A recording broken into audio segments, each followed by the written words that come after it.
In a progressively more secularized world, it sometimes seems that the only religious people out there are fanatics. And frankly, I'm fed up with them. You look into any over-the-top, cruel, and wanton atrocity in the world today, and chances are you'll find some scripture-spouting nutbar, judging and condemning and punishing and happily killing the innocent while cloaked in the garb of faith. They preach love, but they practice exclusion, and they display a toxic intolerance to different views. I don't know about you, but for me, the very definition of arrogance is someone who presumes to know God's will and to speak in her name.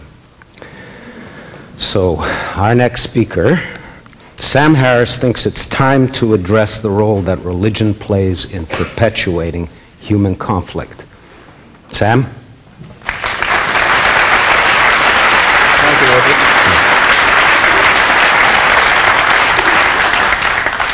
So am I on? You can hear me? I'm going to talk about belief, specifically the problem of religious belief, because I happen to think that how we deal with belief, how we criticize or fail to criticize the beliefs of other human beings at this moment has more to do with the maintenance of civilization than anything else that is in our power to influence. Our world has been balkanized, as Moses just said, by incompatible religious dogmas. We have Christians against Muslims, against Jews. The books themselves make incompatible claims. We have this founding notion that God wrote one of our texts. Unfortunately, we have many such books on hand. Now, before I launch into my heresy, I want to say up front that I'm going to offend a few people in this room. I know you are very likely a secular bunch. I come from a country to your south that is fast growing as blinkered by religious lunacy as the wilds of Afghanistan. But still, I think some people in this room will be offended by what I say. I want to say up front that my intention really is not to offend anyone. I'm not being deliberately provocative. I'm simply worried. I'm going to worry out loud for the next 20 minutes because I see no reason for us to expect to survive our religious differences indefinitely. It seems to me transparently obvious that the marriage of 21st century technology, forget about nuclear weapons and biological weapons, even the computational technology we heard about this morning, the fact that a few short years from now, you'll be able to sit in a cave in Afghanistan and with your $1,000 laptop, you will essentially have a supercomputer that can kick off its genetic algorithms, its malicious code, to the rest of society. This alone makes this balkanization of our world, the separate moral identities, the fact that we're not identified just merely as being human beings, but we are Muslims and Jews. It makes it untenable. So, briefly, what is a belief? What does it mean to believe something to be true? Well, clearly, beliefs are representations of the world. But they're more than that. There's the difference between a belief and a hope, say. I mean, I can hope that I have won the lottery. That is a representation of the world. It's a representation of a possible state of the world. But believing I have won the lottery is the only thing that actually opens the floodgates of emotion and behavior to behavior and emotion that's appropriate to actually having won the lottery. Then you go on that lunatic shopping spree and offend all of your friends. The difference that makes the difference is believing that your thought, your certain propositions held in mind, actually map onto reality. Now, if you think this is an abstraction, just imagine the transformation in your physiology at this moment, in your neurology, in your psychology, if you came to believe that your child had been taken hostage. First you have to have a child. That child has to be in some appropriately war-torn place. But given the requisite conditions, you get a phone call, mere language, a mere sentence spoken into your ear, should you grant it credence, would completely transform your life. All the panic that would precipitate out of that experience would be born of believing a certain representation of the world. So this is why beliefs really are machinery for guiding our behavior and emotion through time. It's not we don't yet understand this at the level of the brain. I'm trying to understand this through functional neuroimaging, but at the level of our conversation with ourselves, at the level of thought, it's pretty clear we're talking about linguistic representations of the world. So what do people believe? Well, where I come from, in the U.S., 22% of the population claims to be certain, literally certain, that Jesus is going to come down out of the clouds and save the day sometime in the next 50 years. Certain. Another 22% think he probably will come back in the next 50 years.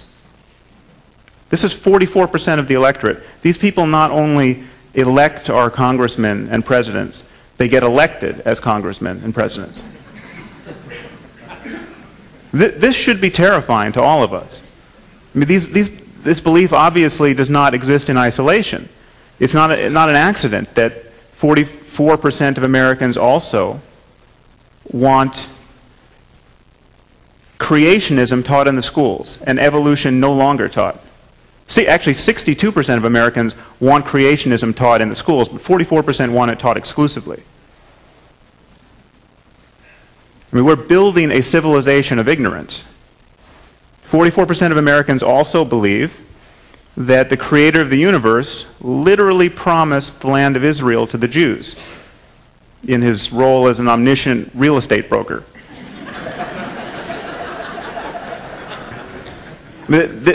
It's clear that this belief has geopolitical consequences. This is not, these beliefs don't exist merely on Sundays when we get together to talk about God and the Bible.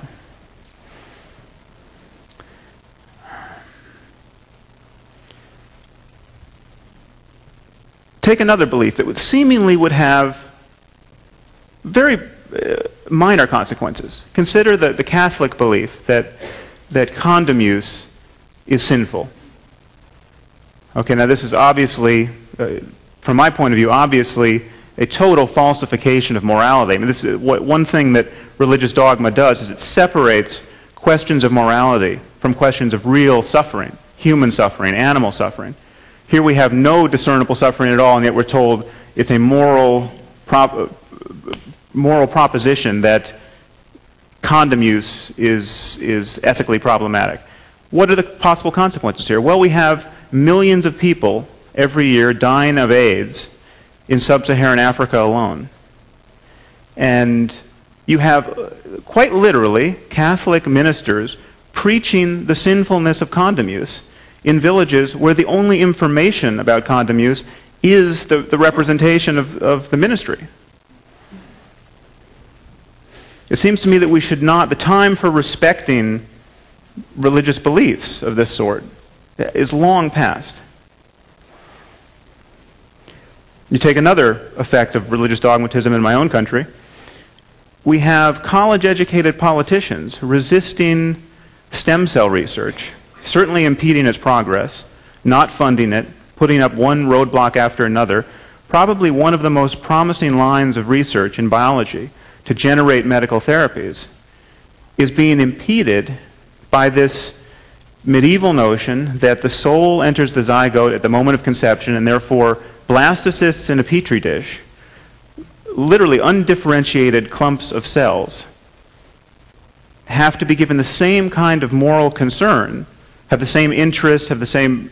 No one even talks about suffering, but presumably we're worried about their experience at some level. And that the interests of these cells trump the interests of 8-year-old girls with diabetes or 40-year-old men with Parkinson's. Okay, the conversation never gets had. The moral arguments never even have to be made at a political level because it is fundamentally taboo to criticize someone's religious beliefs. Faith is really a conversation stopper. Now, in response to these sorts of problems, many of us, many well-intentioned people, have come to think that the appropriate accommodation with modernity is to develop what's called religious moderation, generally. You can have your God, you can talk about him in some, or her in some unspecified way. It's considered unseemly to be too sure about what happens after death and about the moral structure to this universe, but let's not throw out the baby with the bathwater. Religious moderation is the way to go. And really the soul of religious moderation is this political correctness, where everyone should be free to believe whatever he wants about God. There's just no harm, no foul, beliefs are private. Let me tell you for a moment why I think this is a dead end. First of all, religious moderation gives cover to religious fundamentalism. Because we cannot criticize religious extremism, religious literalism, because it's politically taboo, it's considered uncivil, and this is really enforced by religious moderates. Religious fundamentalists, they'll criticize every faith but their own. You know, the religious fundamentalists in my country will say Islam is an evil religion. Religious moderates balk at that. And so now we can't, George Bush can call a press conference and announce to the world that he's going to appoint common sense judges. This is a quote. I'm going to appoint common sense judges who realize that our rights are derived from God. Now, it seems to me the next sensible question by any journalist in the room would be, Mr. President, how is that any different from appointing common sense judges that realize that our rights are derived from Poseidon?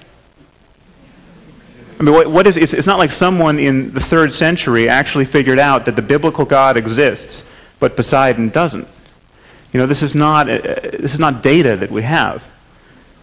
Okay, this obviously would be the last question that journalist would ever ask. Okay, we can't call a spade because it is because of this taboo around criticizing religion. And I would argue that religious moderates are really the greatest offenders here, the greatest force propping up this taboo. Another problem with religious moderation is it's actually intellectually bankrupt. When just consider for a moment this notion that you should respect other people's beliefs. Where else in our discourse do we encounter this? I mean, when was the last time anyone in this room was admonished to respect another person's beliefs about history or biology or physics?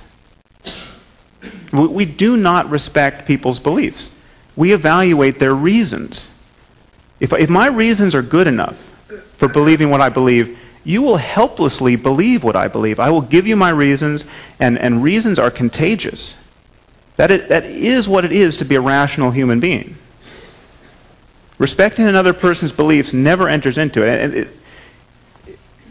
Just appreciate for a moment how easy this is to see when we just change the subject from God to some mundane, grandiose claim. This is actually an example from my book. If I told you that I believe that there was a diamond buried in my backyard that's the size of a refrigerator, it might occur to you to ask me why.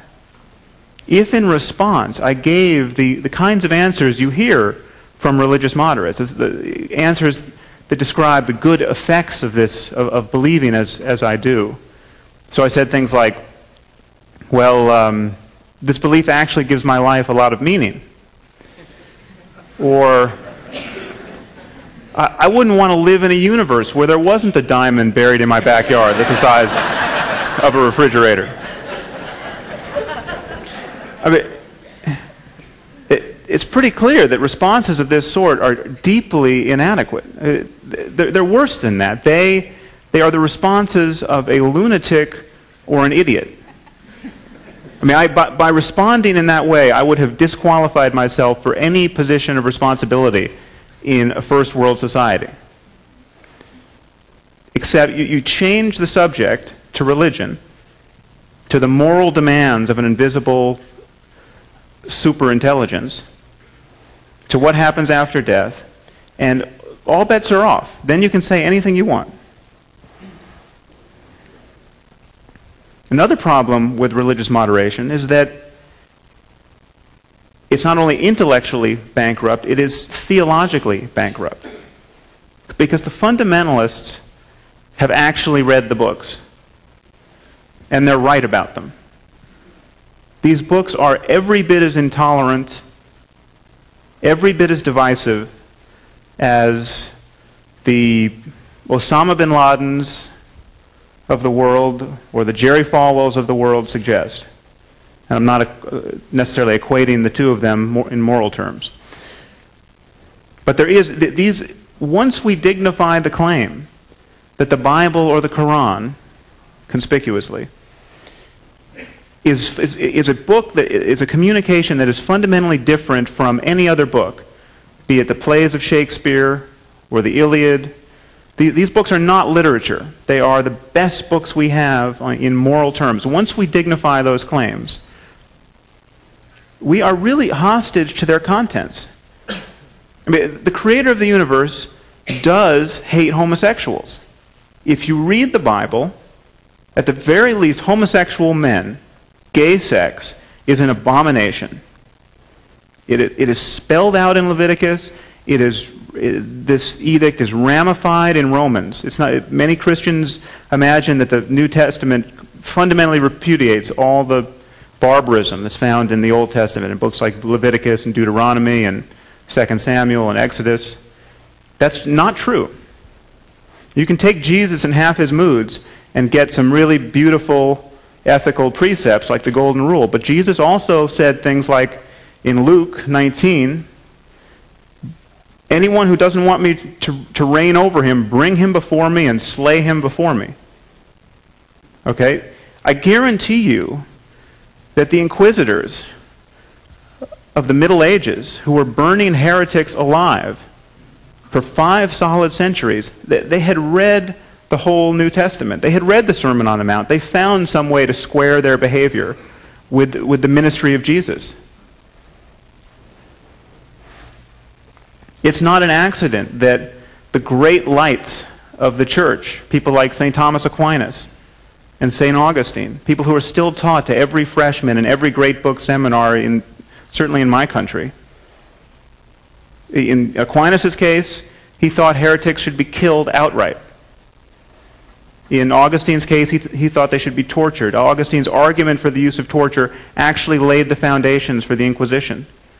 Okay, we look back on these events and we think, oh, people being burnt alive, scholars being tortured to the point of madness for speculating about the nature of the stars. We look back from our perch in the 21st century and we think, okay, these societies were just unhinged. I mean, these were lunatics.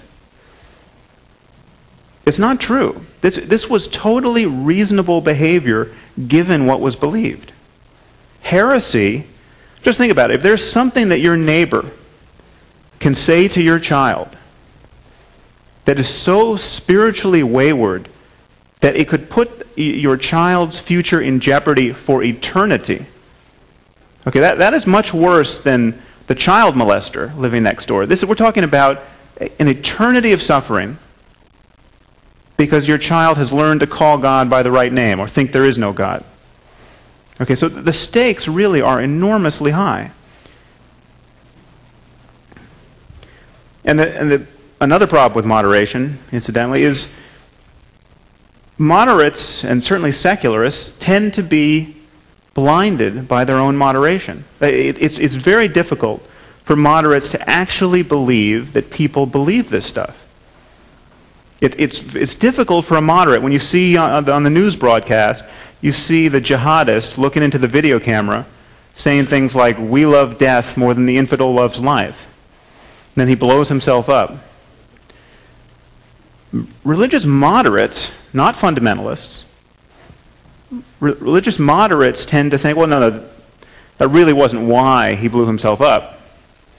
You know, it doesn't have anything to do with religion. This is economics, it's lack of educational opportunities.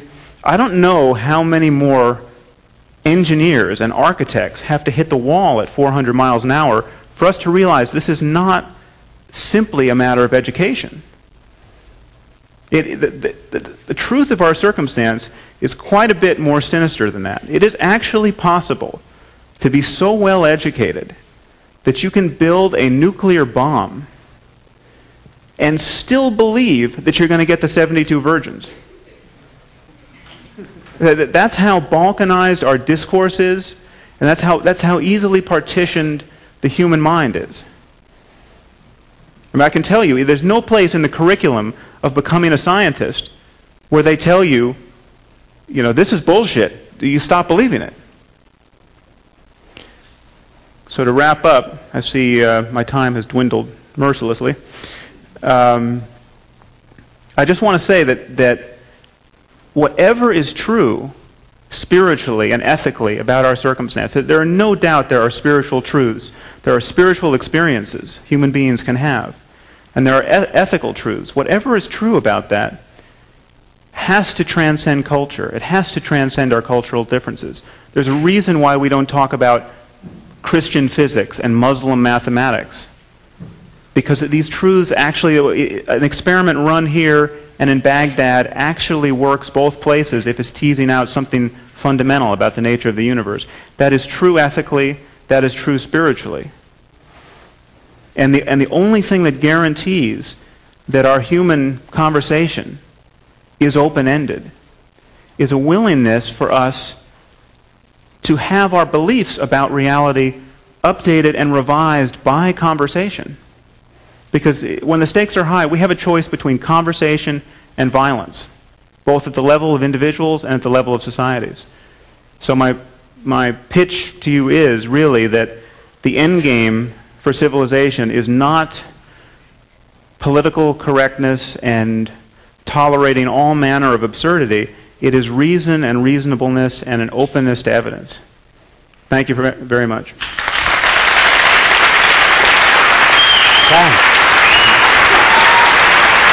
Thank you. Thank you very much. About time.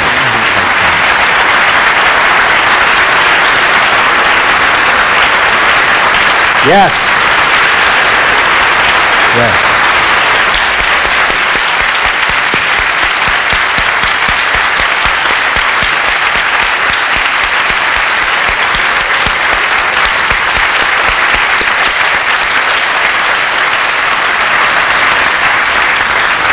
Well, I feel better. It's about time somebody said that.